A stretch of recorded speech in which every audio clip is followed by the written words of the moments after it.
You are listening to Words Between Worlds, a podcast that brings you stories full of kindness, voices that spark warmth, and friendships that cross cultures and generations.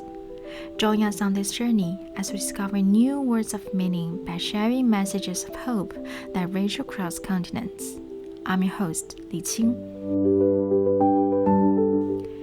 In November 2017, against the backdrop of the Forbidden City's red walls and golden rooftops, the leaders of China and the United States walked side by side through the heart of old Beijing.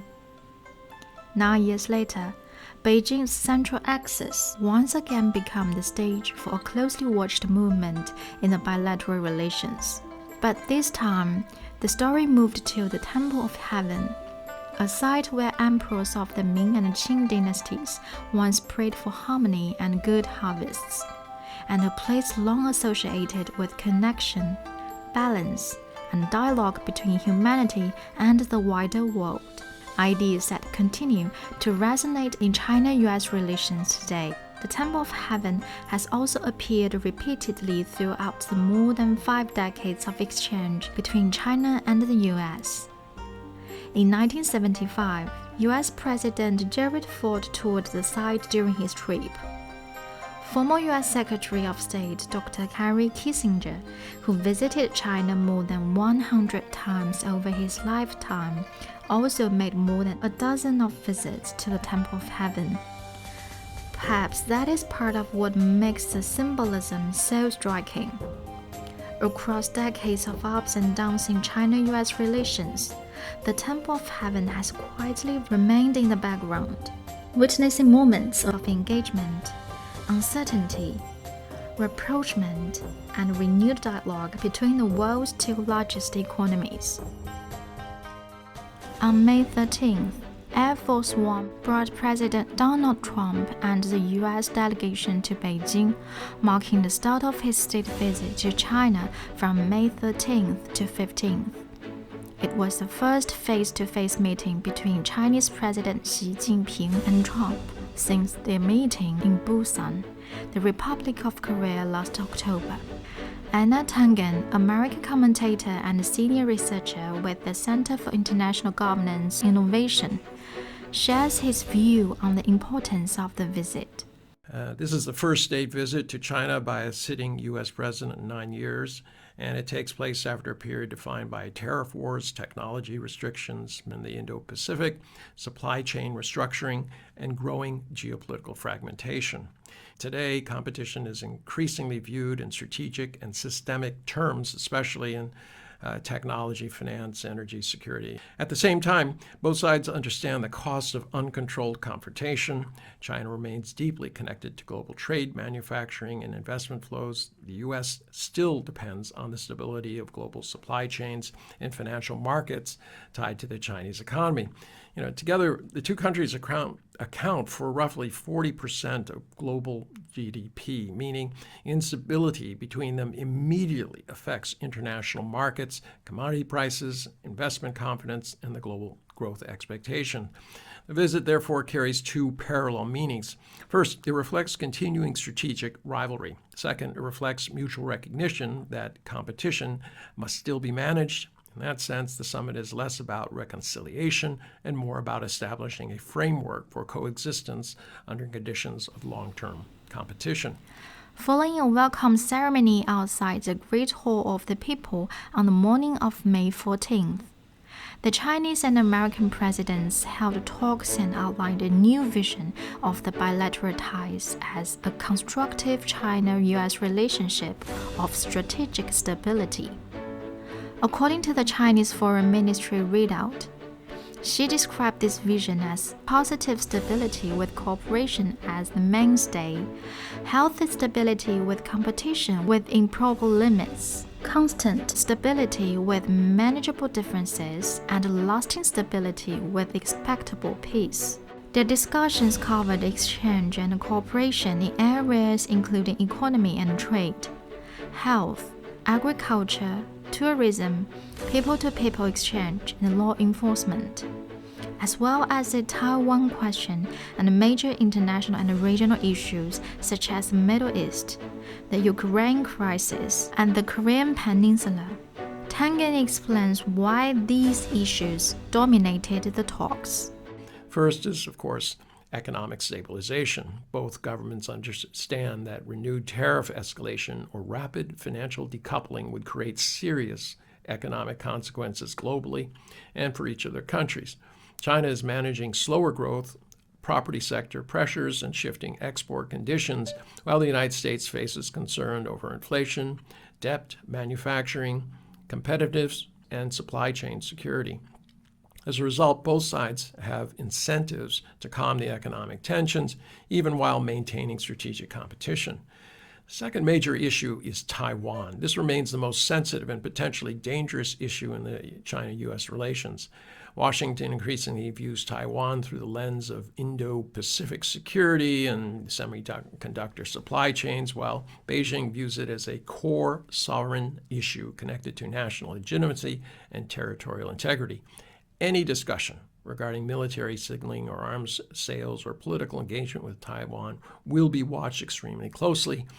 The third issue is regional stability, particularly regarding Iran and the broader Middle East.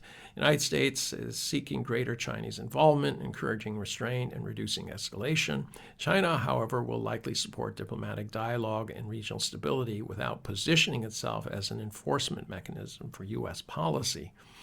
This is, after all, a war that was started by Washington. Asking Russia and China to clean it up is a little bit too far. The importance of these meetings lies not in producing, a grand bargain, but in clarifying the red lines, reducing miscalculation, and preserving communication channels between the world's two largest powers. Another closely watched aspect of the visit was the composition of Trump's delegation. During the talks, Trump introduced the business leaders accompanying him one by one to President Xi. Besides Elon Musk, a figure already familiar to many Chinese audiences, NVIDIA CEO Jensen Huang also drew attention.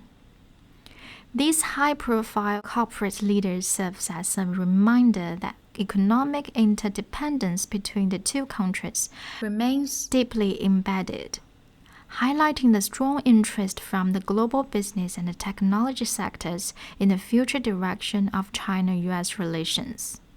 The composition of Trump's delegation sends both economic and political signals. It's about investors, technology executives, etc. It demonstrates that China is still central to global business and supply chains. For many American companies, it's the largest consumer market, and presence of business leaders therefore reflects continued commercial interdependence between the two economies, and something that can be built on. Politically, the delegation also reflects Trump's preference for transactional diplomacy. He tends to frame international relations through negotiations, leverage, and visible outcomes. A large delegation reinforces the image that economic access, investment, and commercial opportunity remain tied to presidential diplomacy, e.g., Donald Trump. Trump's visit to China has already become one of the world's most closely watched diplomatic events of 2026. Compared with 9 years ago, the significance of this visit goes far beyond a conventional state visit.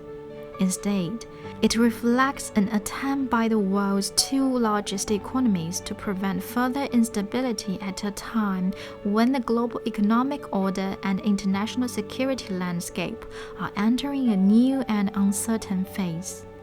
That broader sense of uncertainty and the need to rebuild trust is something long-time observers of China-U.S. relations have also emphasized. Jan Barris, Vice President of the National Committee on U.S.-China Relations, tells Beijing Review. As you all know, we've had our ups and we've had downs, and it's sort of cyclical. There's mistrust that's grown up between our two countries that's very sad, and I hate to see it. But it will change. I know that. I just hope I live to see the change. But it takes people being willing to let go of the nationalist feelings and the fear, and instead getting together and talking to one another about what you're afraid of or what you don't like and try to work it out. Her remarks echo ideas that she has repeatedly emphasized when discussing China-U.S. relations.